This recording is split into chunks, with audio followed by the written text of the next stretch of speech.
Aladdin, One True Love.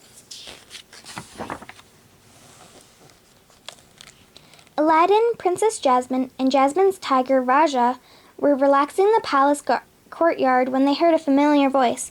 "I'm back!" the genie yelled. "How's my favorite couple?" "We've missed you," Jasmine said. "How was your trip around the world?" "Fabulous," the genie replied. "I saw the pyramids in Egypt, went skiing in Sweden, and worked on my tan in the Caribbean. I'm a nice shade of blue, don't you think?"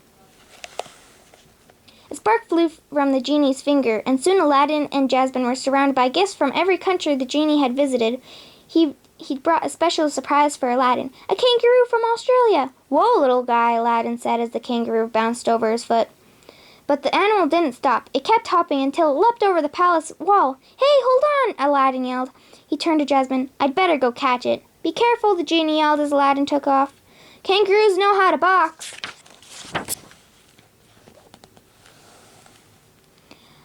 "Oh, Genie, it's good to have you back in Agrabah," said Jasmine. Then she noticed that he looked a little sad. "What's the matter?" she asked. "You seem blue." "I've always been blue," he said with a grin. Then he got serious. "All that traveling was great, but I was a bit lonely," he said. "I wish I could find another genie to share my life with." Jasmine put her hand on the genie's shoulder. "I know how you feel," she said. "I went through a lot of suitors before I found my one true love." The princess began to tell the genie her story. "I told my father that I wanted to marry for love," Jasmine explained. "But the law said that I had to marry a prince. No matter what I said, my father wouldn't listen. He summoned every suitor he could find to come and court me." "Sounds like you were pretty popular," the genie commented. "Popular, yes," Jasmine replied. "Happy, no." "At first I tried to make the best of the situation," Jasmine said. "I knew my father was counting on me. He had the seamstresses make brand new outfits for me. It was fun in the beginning, trying on one beautiful outfit after another." "You must have looked gorgeous, darling," interrupted the genie. "And then, of course, there were the jewels. It all seemed too good to be true, till I met the suitors," Jasmine said with a sigh.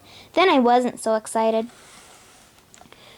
"First there was Prince Achu, or at least that's what I called him," Jasmine continued. "Princess Jasmine," he said.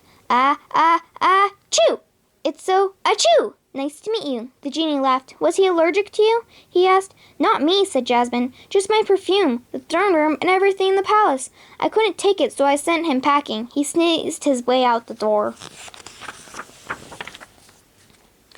As the days passed, each suitor seemed worse than the one before, Jasmine said. "Next was the one I called Prince Macho. The princess I marry will do all the cooking and cleaning and whatever other housework is needed," he told me. I was shocked. "You want me to wait on your hand and foot?" I asked. "It is important for me to relax," Prince Macho said. "Oh, really?" I said. "It's important for me that my husband isn't living in the Stone Age." He stormed off. I was happy he left. "Wow, he sounds terrible," the genie said. "I'm glad you got rid of him." "Next was Prince Wishy-Washy," said Jasmine. I asked him what he liked to do. "Whatever you like to do, princess," he replied. "Sounds like a barrel of laughs," the genie said.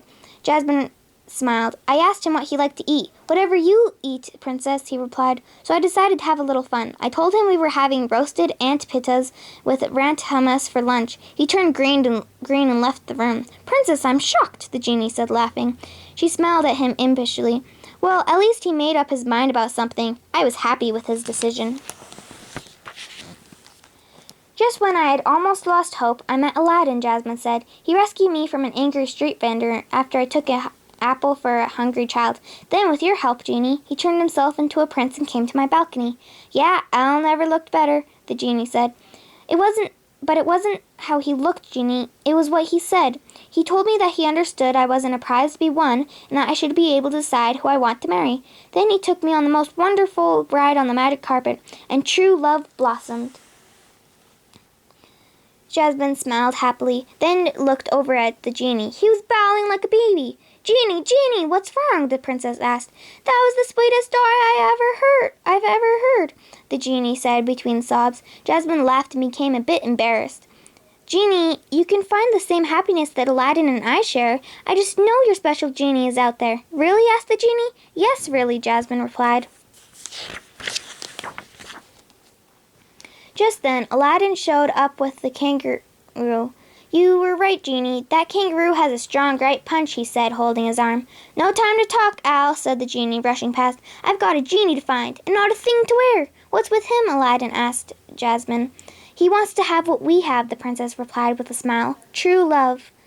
Within minutes, the genie reappeared. He did a quick fashion show for Jasmine and Aladdin. Do I go for the handsome banker look, or maybe the preppy golfer thing? Or what about a surfer dude with tood? Which one works best? The genie asked.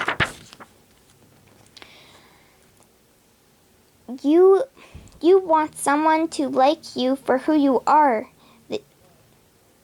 On the inside, Jasmine advised. Just be yourself. Myself, the genie said. You mean like who I really am in my heart and not the people I change myself into? Exactly, Jasmine replied. I wonder who that is, the genie said. Come on, Genie, Aladdin said. You're a great guy. Funny, smart, helpful, and kind. You're a wonderful friend, and some lucky genie lady is going to realize that. As Jasmine said, just be yourself. A light bulb went on above the genie's head. He looked at Jasmine and Aladdin. Presto changeo, he said, and the surfer clothes vanished. How do you like my new, old look? It's perfect, Jasmine said warmly. Thanks, the genie said, and took off. How about a ride on the magic carpet? Aladdin asked Jasmine. I'd love it, replied Jasmine. I was just telling the genie about our first carpet ride. As Jasmine and Aladdin flew above Agrabah, the princess snuggled close to her husband. After a while, a mountain top came into view. Suddenly, Jasmine spotted a blanket and food. Our own private picnic, she exclaimed. Do you like it? Aladdin asked. Like it? I love it. Oh, Aladdin, I'm so lucky to have you, Jasmine cried. Aladdin shook his head. No, I'm the lucky one. They smiled at each other. Soon the magic carpet came to a stop. Aladdin offered Jasmine his hand and led her over to the picnic basket. As they enjoyed their sunset picnic, Jasmine thought again about all her annoying suitors. Because of them, she really appreciated the love that she had found with Aladdin, and she knew the genie would find his own true love too. The end.